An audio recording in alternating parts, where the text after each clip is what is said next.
when Keanu Reeves's estranged father demanded $10 million for a secret legacy project, Keanu faced the ultimate test of loyalty. But what began as a plea quickly turned into blackmail, and the quiet way Keanu responded left even his closest friends stunned.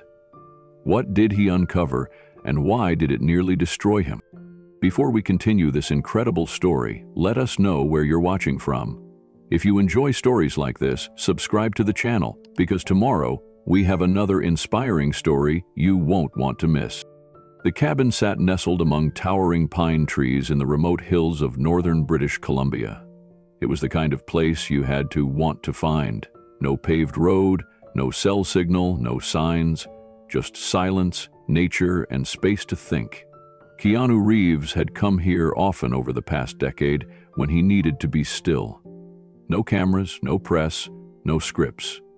Just ink on paper and the occasional whisper of wind through old wood. Inside, the glow of the fireplace threw soft shadows across the walls. A steaming cup of black coffee rested beside a leather-bound journal, half filled with sketches and thoughts too personal to speak aloud. Keanu sat at a handcrafted desk near the window, wearing a faded flannel and wool socks, pen in hand. This was his sanctuary, the only place where the noise of the world couldn't reach him. He was mid-sentence in a new journal entry, something about forgiveness, when the knock came. It was gentle, polite, like whoever was on the other side knew not to break the moment too abruptly. "Come in," Keanu said without looking up. The door creaked open, and in stepped his assistant, Mira. She was the only person allowed to interrupt him here, and only when it truly mattered. Her face, usually calm, held something unsettled. "Sorry to break your peace," she said quietly, holding out a satellite phone. "You're getting a call. Private line." Keanu raised an eyebrow. "Out here?" "It came through the cabin's emergency channel," she explained. "I wouldn't bring it unless it felt strange." He took the phone slowly, his fingers tightening around it as he pressed it to his ear. "Hello?" There was a pause, a slight delay, the kind only satellite signals produce. Then came a voice Keanu hadn't heard in over 15 years, deep, rasped by time and whiskey. "Keanu, it's me." A breath caught in Keanu's throat. His grip tightened on the phone, though his face remained unreadable. "Dad," he said softly, his tone flat, not bitter, not warm, just there. The last time they'd spoken was at his mother's funeral. It hadn't gone well. Words were said that neither man could take back, and then Keanu had cut the cord. For good. "I thought it was time," his father said. "You know, for us to talk." Keanu didn't respond right away. He glanced out the window at the tall evergreens swaying in the wind. 15 years, he finally replied. "Why now?" The voice on the other end chuckled, trying to sound casual, even light-hearted. But Keanu heard it, an edge, a tremble just below the surface. "I know we haven't exactly kept in touch, but I've been working on something, a legacy project, something that matters." Keanu leaned back slightly in his chair, his eyes narrowed. He'd heard that tone before. The grand vision, the pitch, the bait. His father continued, "It's a property in Hawaii, coastal land, untouched, sacred even. I've got a plan for it, but I need partners. Family." There it was. "How much?" Keanu asked calmly, cutting straight through the performance. His father hesitated. $10 million. That would get things started.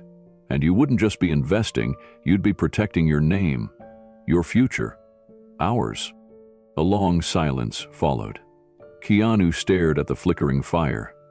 The same man who'd once sold off Keanu's childhood guitar when rent got tight. The man who missed every major moment of his adult life, who had dismissed his acting dreams as soft. Now, after all this time, he was reaching out. Not to reconcile, not to apologize, but to ask for money. "I thought this was a personal call," Keanu said quietly. "It is personal," his father insisted. "This is about legacy, about family, About? Keanu lowered the phone from his ear. Not angrily, not emotionally, just done. Mira stood quietly by the door, waiting. "Well?" she asked softly. He looked at her, the calm in his eyes darker now. "Ghosts," he murmured. "They don't knock for forgiveness, just favors." He handed the phone back to Mira. "Tell them I'll think about it," he said, then blocked the number. Without another word, he turned back to his journal and picked up his pen. The fire cracked in the hearth. Outside, the wind moved through the trees like breath. But inside the cabin, something old had stirred. And it wasn't going back to sleep. Back in Los Angeles, Keanu's quiet cabin retreat had ended earlier than planned. He wasn't forced out by a storm or an urgent production call, but by a voice that haunted him more than any script ever could. His father's voice. 15 years of silence shattered by a single demand dressed up as opportunity. Keanu hadn't told anyone the full details of that call, not even Mira, who had been with him for nearly a decade. But something in his demeanor had shifted. He still moved with grace, still kept his voice calm and eyes kind, but something had settled in behind them, like a storm cloud too high to see, but impossible to ignore. The following morning, Keanu sat across from Mira in his Los Angeles home. Minimalist, serene, intentionally private. "He'll call again," Mira said, sliding a sleek phone across the table. "Voicemail. Said he's flying in, wants to meet." Keanu stared at the screen for a long time. His jaw didn't tighten, his shoulders didn't rise, but Mira could see it. A change in the stillness, something inside him bracing. "Book a quiet restaurant," Keanu said finally. "Somewhere public. Somewhere no one will listen." 2 days later, at a tucked-away corner table in a quiet Japanese restaurant in Pasadena, Keanu looked across the table at Gerard Reeves, his father. The man was dressed in polished boots, a linen shirt buttoned too high, and a leather necklace that looked more performative than personal. His beard had gone fully gray, but the eyes were the same. Clever, calculating, searching for angles. "You look good," Gerard said, sipping warm sake. "Cleaner, less Hollywood." Keanu nodded slightly. "You too." There was an awkward pause, the kind that lingers too long to ignore. "So," Gerard continued, "I'm going to get right to it. You know me, I don't like to waste time."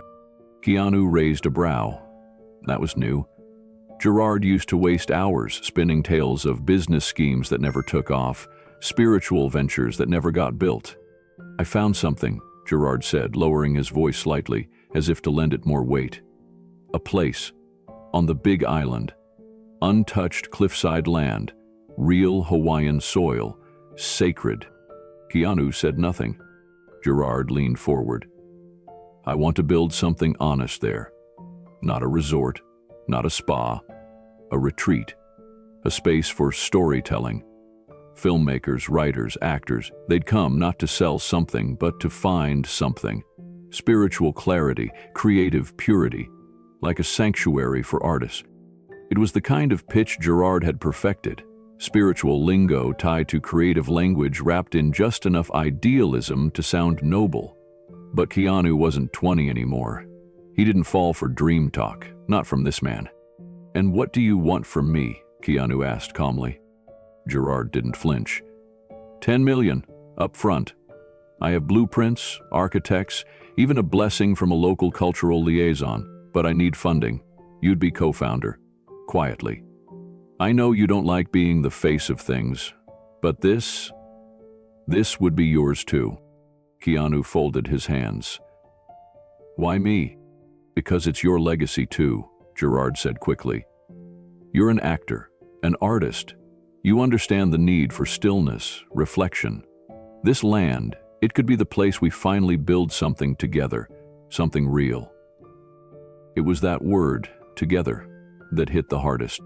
You haven't called me in over a decade, Keanu said softly. You didn't come when Jennifer died. You missed Mom's funeral. And now, you want me to help build a retreat for us? Gerard's smile didn't quite fade. but it hardened around the edges. "I've made mistakes, I'll admit that," he said. "But I've kept quiet, never gone to the press, never tried to profit off your name. I've respected your space. But this could heal things." Keanu's stare didn't break. He could feel the manipulation in every word. Gerard had always framed things as emotional gestures, but there was always a price. "I'm not interested," Keanu replied. "But I hope you find what you're looking for." Gerard blinked. The shift was subtle, but Keanu saw it. The calm falter, the disappointment curdle into something colder. "I figured you'd say that," Gerard said. He reached into his bag and pulled out a thick envelope. "That's why I brought this." He slid it across the table. Keanu didn't touch it. "Go ahead," Gerard said. "Take a look." Keanu opened the envelope carefully. Inside were faded pages, yellowed with time, handwritten letters, a few dog-eared scripts, journal entries. Poetry. He recognized them instantly. His own, from when he was 17, maybe 18, the early years, long before fame, before anything made sense. "I kept them," Gerard said. "Your mother gave me a box of your old things when she moved. I never sold them, never leaked them. But if I had, can you imagine the headlines? Young Keanu's anti-Hollywood rants, early love letters, spiritual crisis. People would eat it up." Keanu didn't move. "I don't want to use them," Gerard continued, "but I will, if I have to, if it helps you see how serious I am. This retreat isn't about money, it's about preserving something sacred, about legacy, and if the only way to get your attention is through the past, then so be it." Silence filled the space between them. "I was a kid," Keanu said softly. "Those were private thoughts, not blueprints for blackmail." "It's not blackmail," Gerard replied. "It's motivation." Keanu stood slowly, placing the envelope on the table.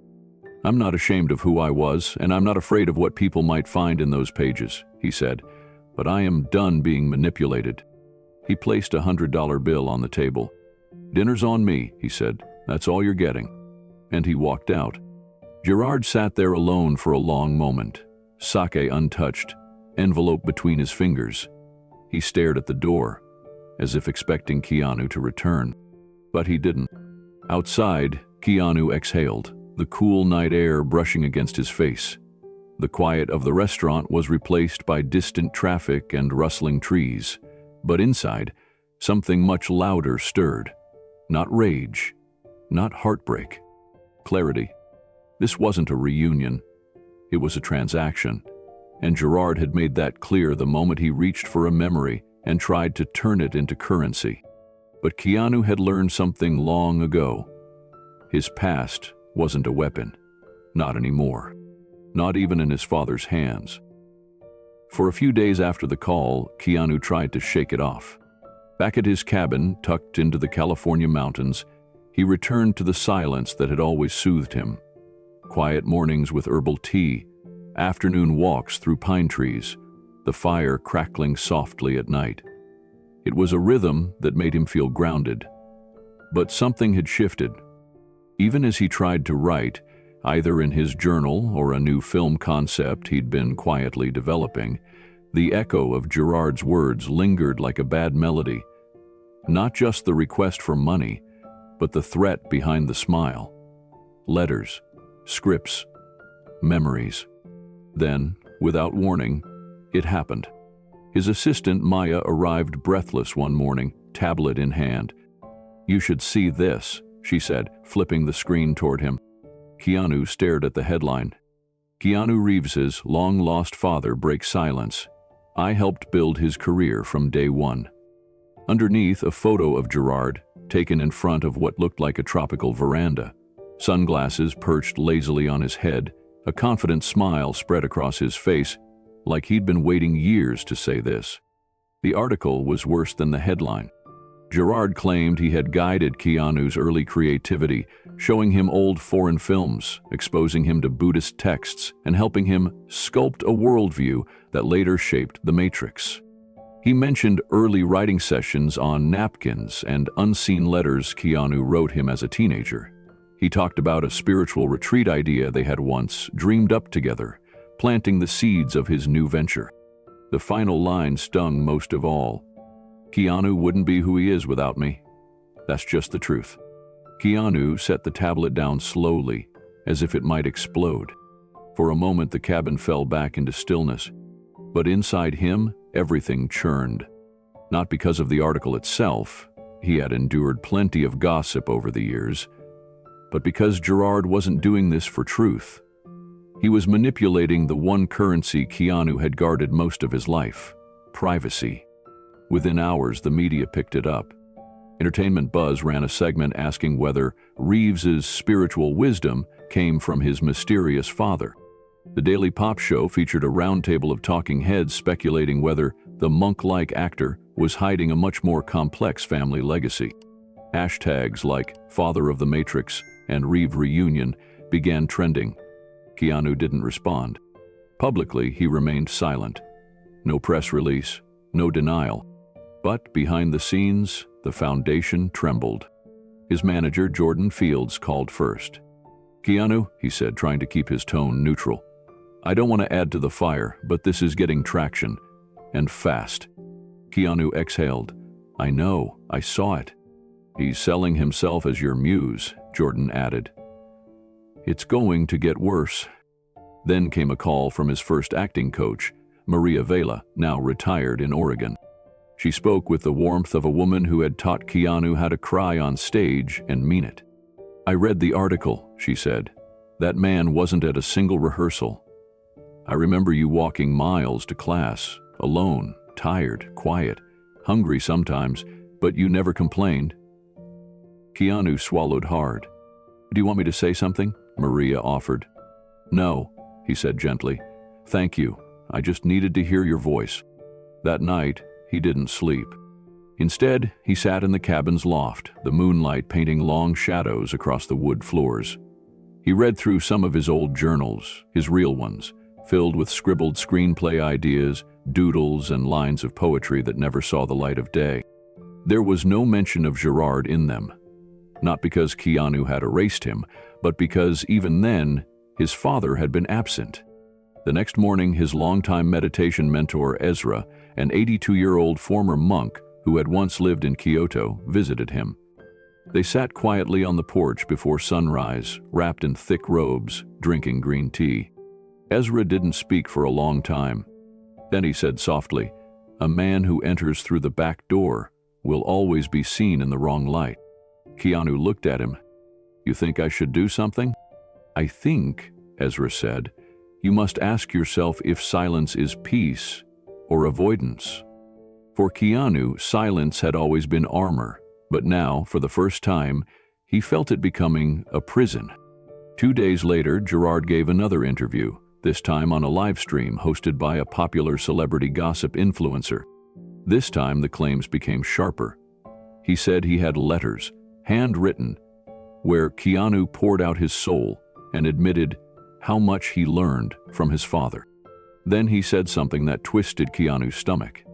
"I've got some of his early short scripts," Gerard said. "Wrote them when he was 15.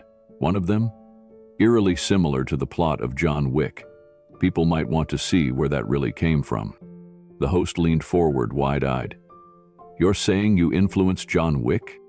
"I'm just saying," Gerard replied with a knowing smile. "Ideas start somewhere. Maybe I was the match." That clip went viral. And suddenly, Keanu's entire artistic legacy, the blood, the work, the pain, was being publicly reframed as something borrowed from a man who'd missed every play, skipped every graduation, and vanished during every moment that mattered. His team went into high alert. Jordan booked an emergency strategy call. Ezra reached out again. Maria emailed a draft of a public statement she'd written on his behalf. Even Maya, his usually composed assistant, seemed shaken. "People are starting to believe him," she whispered. "Because you're staying silent." But Keanu wasn't frozen. He was listening, watching, waiting. He didn't want to strike back in anger. That wasn't his way. He believed truth had weight, but it needed timing too. And right now, he sensed the tide turning. Back in LA, Jordan warned him, "You're going to get cornered, Keanu. Someone will ask you on camera, on a red carpet. You need something ready." Keanu stood in the middle of his living room, holding one of the old journals Maya had brought from storage. It was a thin, leather-bound notebook, faded from time. He opened it to the first page. In shaky handwriting, it read, "To anyone reading this, these are my dreams. They're mine, not perfect, not finished, but mine." He closed the book, and for the first time in days, a decision began to take shape. This wasn't just a tabloid war. This was about reclaiming something deeper, not just his image, but his truth. Because the threat wasn't Gerard's word. It was what people would believe in their absence. And Keanu Reeves had never been one to let lies go unanswered, not when it mattered. The question now wasn't if he'd respond. It was how, and what followed would silence the world forever. The weight of Gerard's public claims pressed heavily on Keanu. The man who had been absent for most of his life was now attempting to rewrite their shared history, casting himself as the architect of Keanu's success. The media frenzy that ensued was relentless, with headlines questioning the origins of Keanu's genius and the depth of his father's influence. Keanu knew that engaging in a public spat would only fuel the fire. Instead, he chose a path of quiet determination. He began by delving into his personal archives, retrieving letters from his mother, Patricia, court documents from his youth, and his own childhood journals. These artifacts painted a starkly different picture from the one Gerard was presenting to the world. One evening, as the sun dipped below the horizon, casting a golden hue over his Los Angeles home, Keanu spread these documents across his wooden dining table. Each piece told a story, a narrative of perseverance, independence, and a journey carved without the guiding hand Gerard now claimed to have provided. Among the papers, a letter from his mother stood out. Dated during Keanu's teenage years, it spoke of her unwavering support for his dreams and made no mention of Gerard's involvement. The court documents detailed Gerard's absence, highlighting the lack of paternal presence during crucial moments of Keanu's upbringing. His journals echoed the sentiments of a young man grappling with challenges, seeking direction, and finding his own path without paternal guidance. While these personal revelations provided clarity, Keanu recognized the need to address the more immediate concern: Gerard's proposed spiritual film retreat in Hawaii. The project was being marketed as a sanctuary for artists, a place where creativity and spirituality would intertwine. However, something about it felt disingenuous. Keanu decided to dig deeper. He reached out to a trusted legal team known for their discretion and thoroughness, comprising 3 individuals: Elena, a sharp-witted attorney with a background in property law; Marcus, a former investigator with an eye for detail; and Lila, a paralegal adept at uncovering hidden information. They formed a formidable trio. The team began their investigation by examining the land in question. Located on the Big Island, the parcel was indeed picturesque, boasting panoramic views of the Pacific and lush greenery.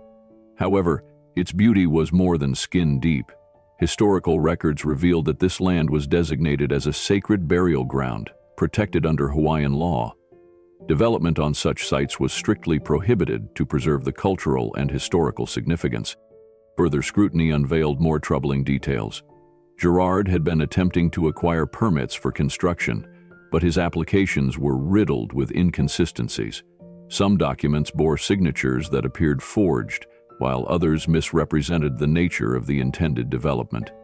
It became evident that Gerard was not only aware of the land's protected status, but was actively trying to circumvent regulations to push his project forward. Armed with this information, Keanu faced a choice. He could expose Gerard's deceit to the public, further tarnishing his father's already questionable reputation. However, Keanu's introspective nature led him to seek a more personal resolution. He decided to visit the land himself. Arriving in Hawaii, Keanu was greeted by the island's familiar embrace. The scent of salt in the air, the gentle rustling of palm leaves, and the distant sound of waves crashing against the shore. He felt a deep connection to this place, a bond that transcended time and controversy. Accompanied by Marcus, who had local contacts, they met with elders from the nearby community. These respected figures shared stories of the land's significance, emphasizing its role as a resting place for ancestors and a testament to the island's rich history. They expressed concerns about Gerard's intentions and the potential desecration of a sacred site. Keanu listened intently, absorbing the weight of their words. He felt a profound responsibility, not just as a public figure, but as a human being, to honor and protect this heritage. One elder, a woman named Malia, took Keanu aside after their discussion. With eyes that had witnessed decades of change, she spoke softly. "Your presence here signifies respect. Actions speak louder than words." Taking her sentiment to heart, Keanu sought a quiet spot beneath an ancient banyan tree that stood sentinel over the land. Its sprawling branches provided shade, and its roots seemed to anchor the very soul of the island. Sitting cross-legged on the earth, Keanu retrieved a piece of parchment and a pen. He began to write, a letter not of confrontation, but of reflection. He addressed it to Gerard, pouring out his thoughts and emotions. "Gerard, our paths have been disparate, intersecting at times, but often running parallel without meeting. Recent events have unearthed feelings and memories I thought were long buried. Your endeavors in Hawaii have brought us to a crossroads. This land is more than soil and scenery. It's a testament to a culture, a history, and a people who deserve reverence. Manipulating its sanctity for personal gain is not just a legal misstep, but a moral one.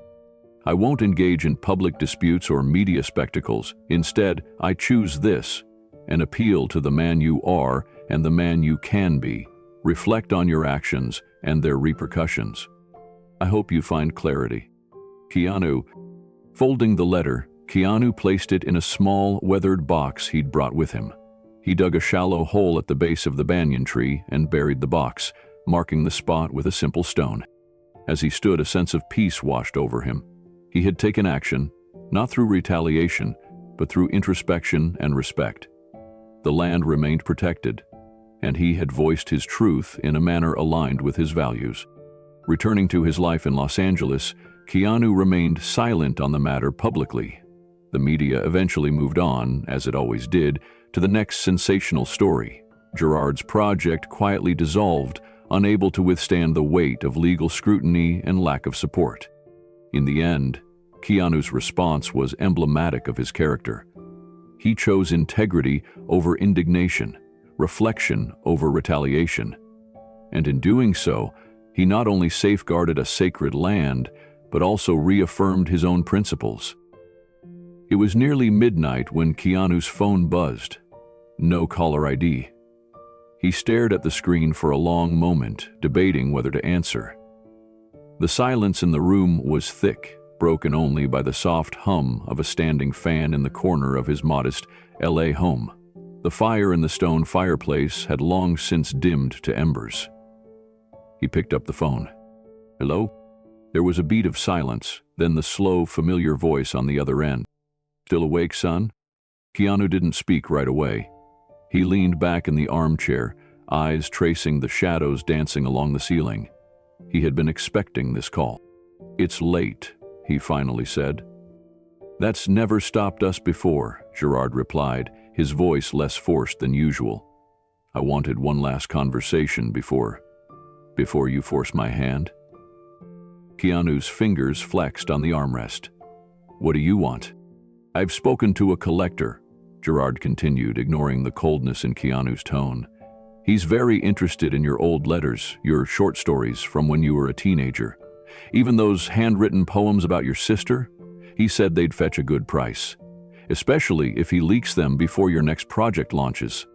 Keanu closed his eyes. He could almost smell the salt air of Oahu again, the banyan tree still fresh in his memory from just a week earlier. "You're really going to sell pieces of your son's childhood?" he asked quietly. "You don't understand," Gerard replied, and suddenly the polished tone cracked. You owe me. I gave you your name. I supported you when nobody else did. I held on to these things because I believed in your voice before the world did. And now that voice can give me a chance to... To what? Keanu interrupted. To rewrite your own failures? The line went silent, then Gerard's voice dropped to a whisper. I need the money. I'm tired, Keanu. I'm sick.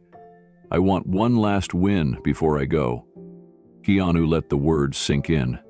They were coated with desperation, wrapped in guilt, and underneath all of it, manipulation, still alive and well. If that's who you've become, Keanu said softly, do what you must. He didn't raise his voice. He didn't argue. He simply let the silence settle between them. But Gerard wasn't done. That's it, he snapped. That's all you have to say? Keanu took a long breath and exhaled slowly. No, I do have one more thing. He reached into the drawer beside him and pulled out a bound stack of pages, his own words, written over the past month. Not childhood memories, not scattered fragments. A full, personal account. A manuscript. I'm sending my story, Keanu said, to someone who will tell it truthfully. Gerard scoffed. You're publishing it yourself? Why now? Because if my story's going to be told, Keanu said, it should be mine to tell. The call ended with no further words, just a long pause, followed by a click. No goodbye. The next morning, Keanu met with his longtime friend and journalist, Monica Thayer. She had interviewed him once, years ago, and he'd never forgotten how she listened, truly listened. She didn't twist quotes for attention. She honored stories. I've written something, Keanu told her as they sat in a small booth at a quiet cafe in Silver Lake. It's rough, raw, but it's mine. Monica skimmed the first few pages, her expression unreadable. Then she looked up. You're sure you want this out there? I don't want anything, Keanu said. I just don't want the truth buried. That night, Monica published a long-form article on her independent platform titled The Silent Years, Keanu Reeves in His Own Words. It was deeply personal, accounts of his mother's quiet strength, the loneliness of growing up between countries and cultures, the early scripts he'd written in isolation, and the creative instincts his father always mocked. The internet exploded, not with gossip, but with gratitude. Readers flooded the comments. This feels like poetry. Thank you for showing us that pain doesn't have to make you bitter. This is the most human thing I've ever read from a celebrity. Headlines changed overnight. Gone were the insinuations of Gerard's mentorship. In their place, Keanu breaks silence, and it's nothing like we expected. A childhood story told in his own voice. The power of stillness, how Keanu took back his story without a word of retaliation. Gerard, meanwhile, stayed quiet. No interviews, no follow-ups. The collector who had once shown interest in Keanu's old writings suddenly backed out. Public sentiment had shifted, and any attempt to capitalize on those childhood papers now seemed exploitative and cruel. Behind the scenes, Keanu's legal team quietly filed an injunction, not to block publication, there was no need anymore, but to prevent the unauthorized sale of any material Gerard had unlawfully retained. But they didn't have to press further. 3 days later, an unmarked envelope arrived at Keanu's mailbox. Inside were all the original letters, every poem, every story. No note, no explanation, just the past, returned. Keanu took the bundle to his small fire pit that evening. He didn't burn them. He placed them gently in a cedar box, wrapped in cloth, and sealed it shut. Then he drove out to the coast. Under a full moon, with waves crashing against dark rocks, he knelt beside a tide pool and whispered, "You're safe now." He wasn't talking to the papers.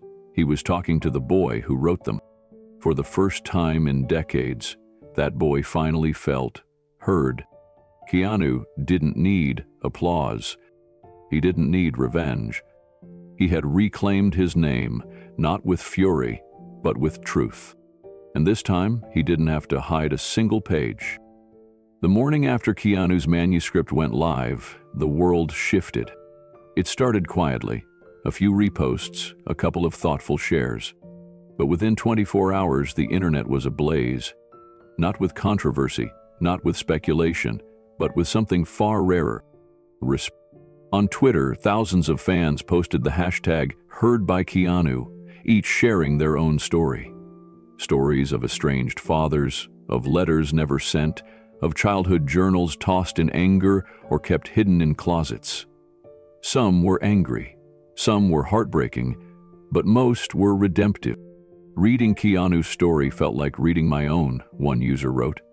Sometimes silence isn't weakness, it's healing. Reddit threads popped up across multiple subreddits, from r/men-over-30 to r/letters never sent. People who had never spoken publicly about family trauma were opening up, using Keanu's name not as a shield, but as a torch. News outlets followed the tidal wave of public sentiment. CNN aired a feature titled "The Quiet Courage of Keanu Reeves." The Washington Post published an editorial, "When your truth doesn't need an audience, but the world listens anyway." Keanu remained silent through it all, until day 4. A reporter from The Guardian emailed Keanu's manager asking for a single quote, not a full interview, just a sentence. They expected a polite decline. Instead, Keanu sent exactly 13 words. Forgiveness doesn't mean opening the same door twice. It means peace, not permission. That one quote was retweeted over 3 million times in 2 days. The simplicity of it struck a nerve. Therapists posted breakdowns of the quote on TikTok. Emotional resilience coaches used it in seminars. Podcasts debated its meaning. Was he forgiving his father, or simply freeing himself? Either way, the effect was the same. Gerard's credibility collapsed. The same outlets that had run with his initial claims now issued quiet retractions. As more reporters dug into his past, they uncovered additional schemes. Small investment ventures where he'd pitched spiritual film retreats or eco-tourism developments to wealthy donors, using Keanu's name as bait. At least 3 individuals came forward, each with documents showing they had given Gerard money under false pretenses. One, a retired teacher named Evelyn from Colorado, had invested $60,000 into a project Gerard promised was fully backed by his son. "I just believed him," she said tearfully on a local broadcast. "He spoke so convincingly, and when he showed me a letter with Keanu's signature, forgery." Keanu's legal team confirmed it. The signature had been lifted from an old charity gala poster. Within a week, Gerard was served with lawsuits, fraud, misrepresentation, and in one case, elder financial abuse. He didn't appear in court. His attorney issued a vague statement citing stress, health concerns. Public opinion had made its decision, and it wasn't even close. For once, Keanu's fans weren't just quoting his movies, they were quoting his truth. Forgiveness doesn't mean opening the same door twice. Instagram was filled with art, digital paintings of Keanu riding by firelight, hand-lettered versions of his quote. One striking piece showed a young boy holding a journal, surrounded by shadows that couldn't touch him. Bookstores reported a surge in memoirs about healing family trauma. Therapists said clients had referenced Keanu's story in sessions. A quiet movement was forming. Not celebrity gossip, but collective reflection. Even late-night comedians known for poking fun took a different tone. One host said, "In a world where everyone is shouting to be heard, Keanu whispers, and the whole world leans in."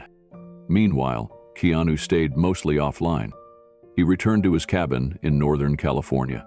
No interviews, no fanfare, just peace. But one thing had changed: his bookshelf. On the top shelf, visible to the occasional visitor, sat a cedar box, the one he'd sealed with his childhood writings. He no longer hid it away, because some stories don't need to be erased, just accepted and placed where they belonged. Not as weapons, not as secrets, but as truth. The silence following the storm was unlike anything Keanu had ever known. There were no more calls, no veiled threats, No journalists trying to pry into old journals or private letters. Gerard Reeves had vanished from the headlines just as quickly as he had entered them. The last echo of his voice had faded into a world that had stopped listening. But in the quiet that followed, something unexpected happened, something deeper than vindication. One morning, Keanu stood at the edge of a quiet theater in Los Angeles, a space he had helped save from demolition years ago. The seats had been reupholstered, the stage lights replaced, and the walls still carried the faint scent of varnish and memory. But today, it wasn't actors rehearsing. It was a small group of high school students from underserved neighborhoods, teenagers with worn notebooks and nervous energy, each hoping to discover something of themselves on this stage. Keanu had funded this program anonymously, just like most of his giving. A youth art scholarship in his late mother Patricia's name. She had been the first one to tell him when he was 8 years old and broken-hearted from rejection at a school play audition, "They don't see what you are yet, but you must." He watched from the back as a nervous young boy stepped forward to read lines from a Shakespeare monologue. The boy's voice cracked slightly halfway through. He paused, lowered the script, and looked toward the darkened seats. "I don't think I can do this," the boy muttered. Keanu stepped into the aisle. "You already are," he said gently. The boy stared, stunned for a moment. "You paused," Keanu added, "but you didn't walk away. That's acting too. That's honesty." There was something about the way Keanu said it, not to impress, not to perform, but as someone who had lived inside silence for a long time and made peace with it. Slowly, the boy picked up the script and kept going. Later, after the workshop ended, Keanu returned to the old projection booth where he kept a small leather-bound satchel. Inside it were the childhood journals Gerard had threatened to sell, pages filled with messy handwriting, strange poetry, movie ideas scribbled in the margins, and aching confessions from a boy who had once felt invisible. He flipped to one of the earliest entries. "If I'm ever in a movie, I want to play someone who feels things but doesn't say them too loud."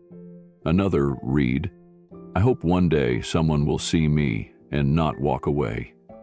He had forgotten those words, forgotten how early he had felt the need to be understood and how often it had gone unmet. Keanu took out a blank page and wrote something new. A letter. Not to Gerard, not to his fans, but to the boy who had written those early entries, the boy who was still inside him, just quieter now. "Dear you, you didn't know it then, but every strange idea you wrote down mattered. Every drawing, every sentence, every wild story that didn't make sense to anyone else. You weren't writing nonsense, you were building a bridge out of loneliness. It won't be easy. The people who should protect you will hurt you. The ones who claim to love you may try to silence you, but you'll keep writing, keep dreaming, and one day, you'll walk on sets bigger than you imagined and yet feel most proud of a letter you wrote under a banyan tree. You won't be perfect, but you will be real, and that will be enough. Keanu."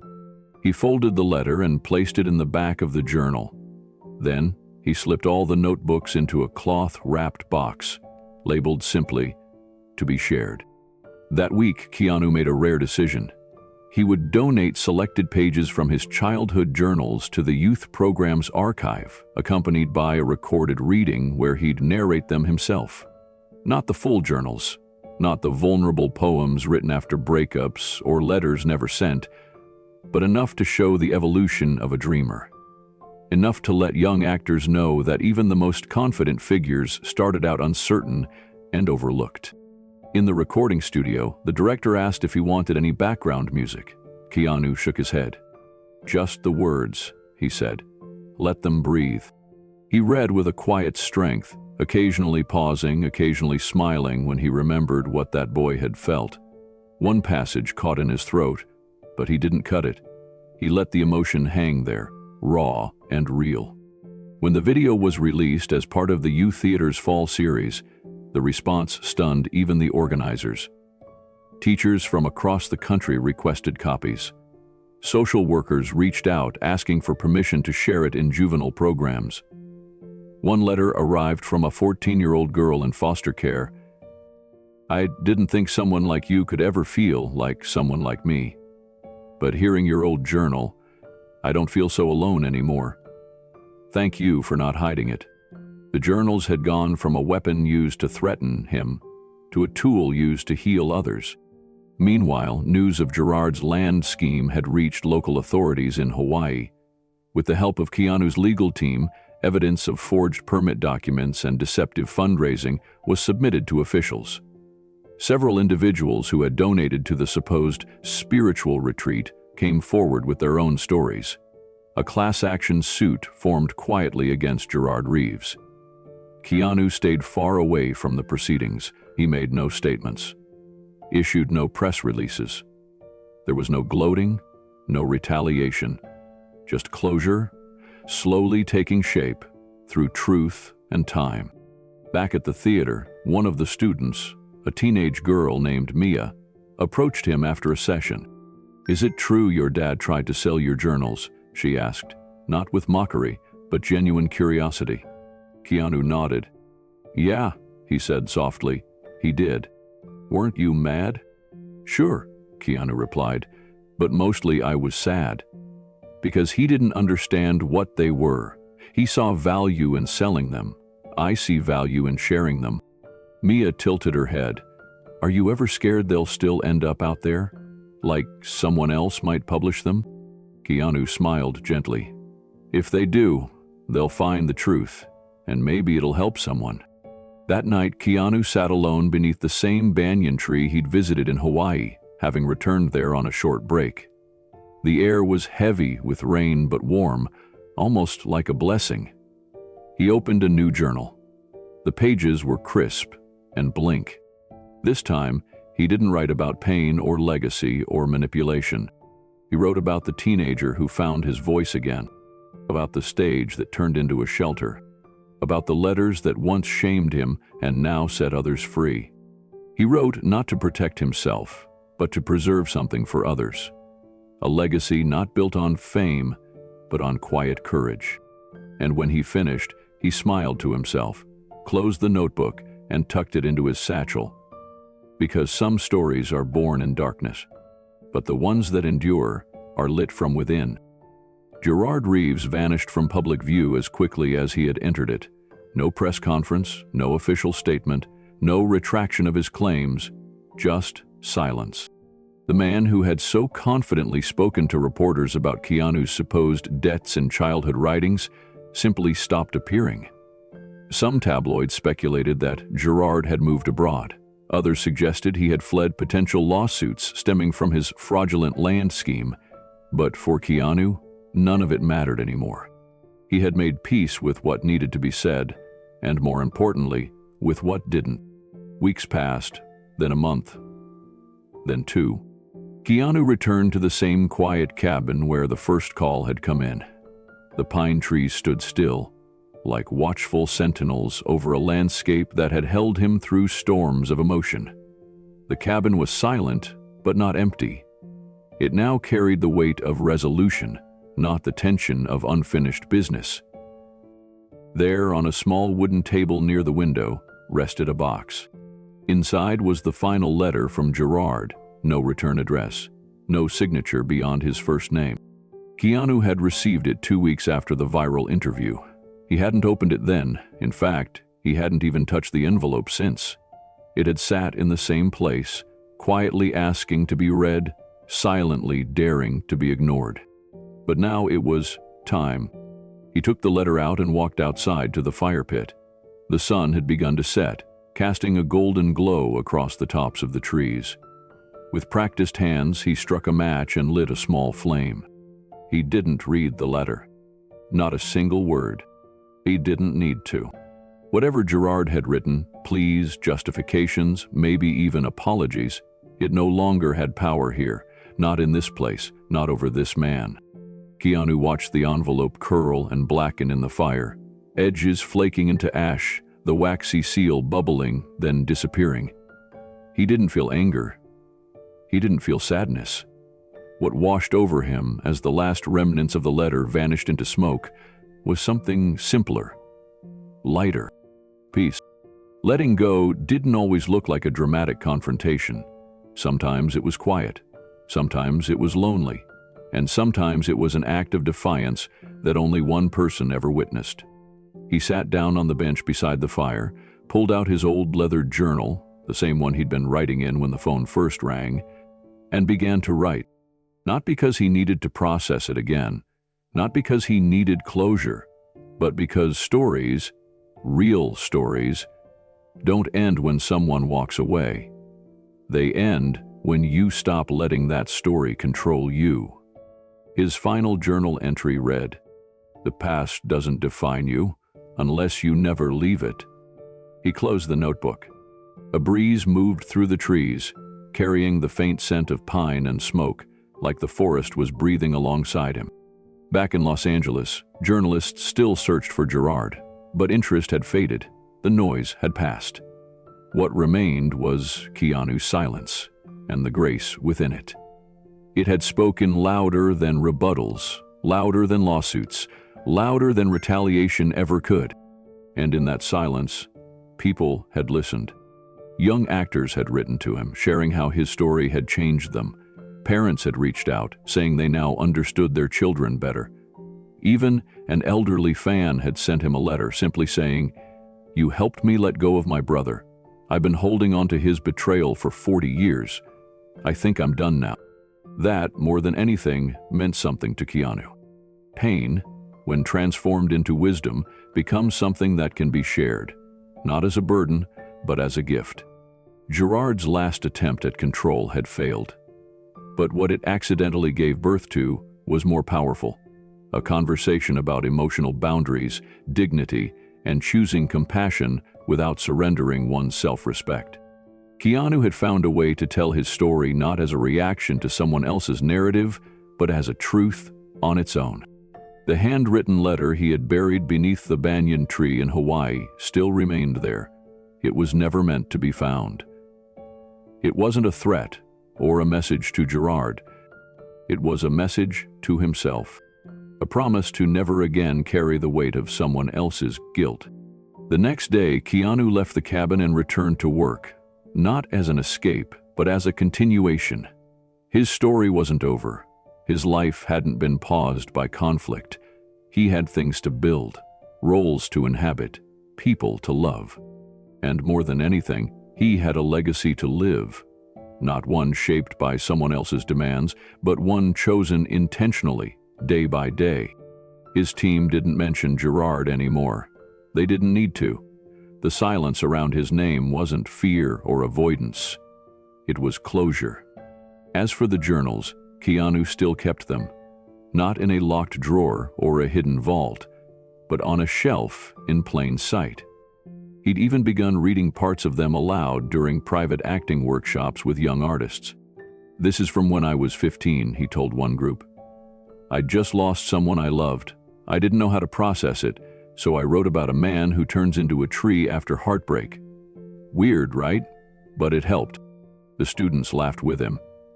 And then they understood. Vulnerability wasn't something to be feared. It was a door to deeper connection. Keanu had turned what his father once threatened to use as a weapon into a tool for healing. That was the final transformation, not just the burning of the letter, but the quiet, unwavering decision to reclaim what had always been his. His story, his truth, and his peace. In the end, Gerard's voice faded from the world, absorbed by his own bitterness and silence. But Keanu's voice carried forward, not in volume but in resonance. And maybe that's how some stories are meant to end.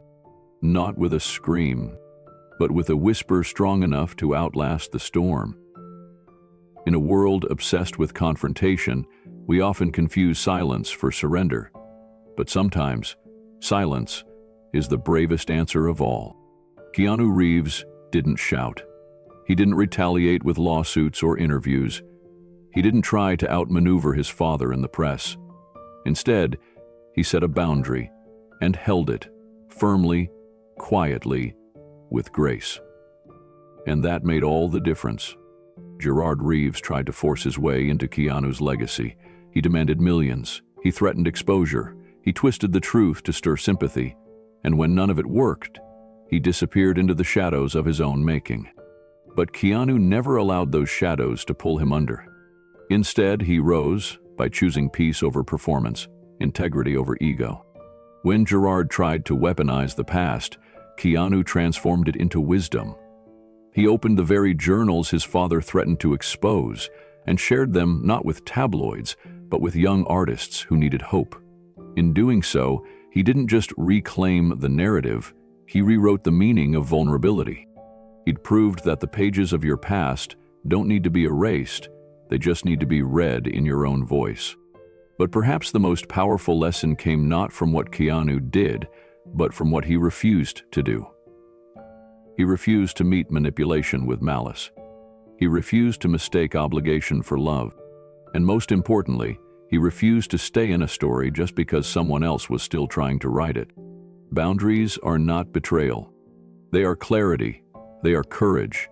They are the decision to say, "This is where I end, and you begin, and I will not lose myself in your storm." For too many people, family becomes a battlefield, a place where love is earned by sacrifice and guilt is used as currency. Keanu's story is a reminder that sometimes the most loving act is distance. He didn't stop caring. He didn't stop hoping for healing, but he stopped letting that hope come at the expense of his peace. And that's the turning point so many of us miss. You don't need to hate someone to walk away from them. You don't need to scream to say enough.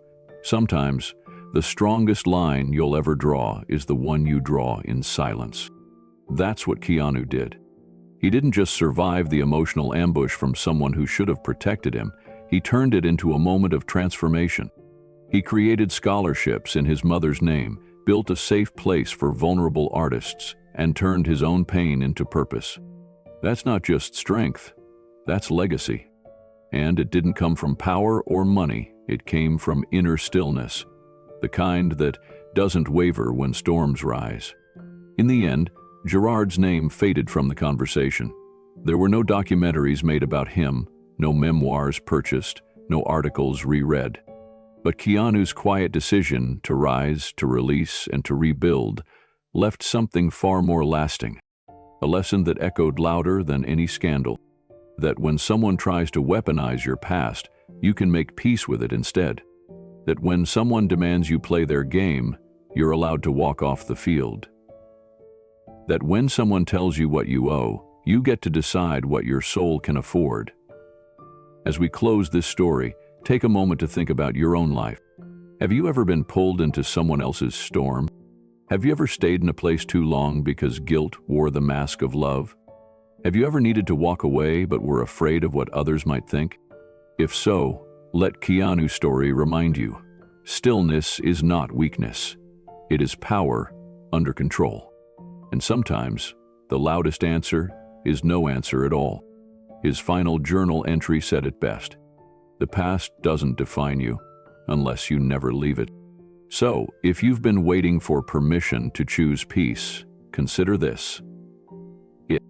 You don't have to explain yourself to those who only listen to the version of you that serves them. You don't have to justify your boundaries. You don't have to relive your pain to prove it was real.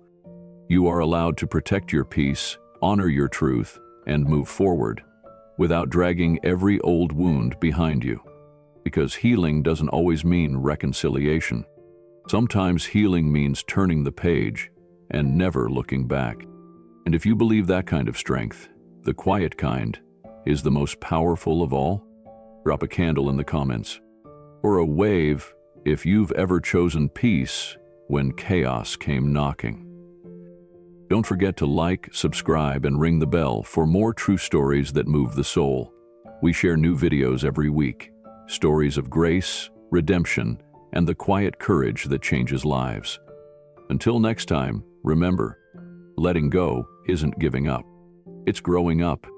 And walking away from what hurts isn't a loss. It's the first step toward who you were always meant to become.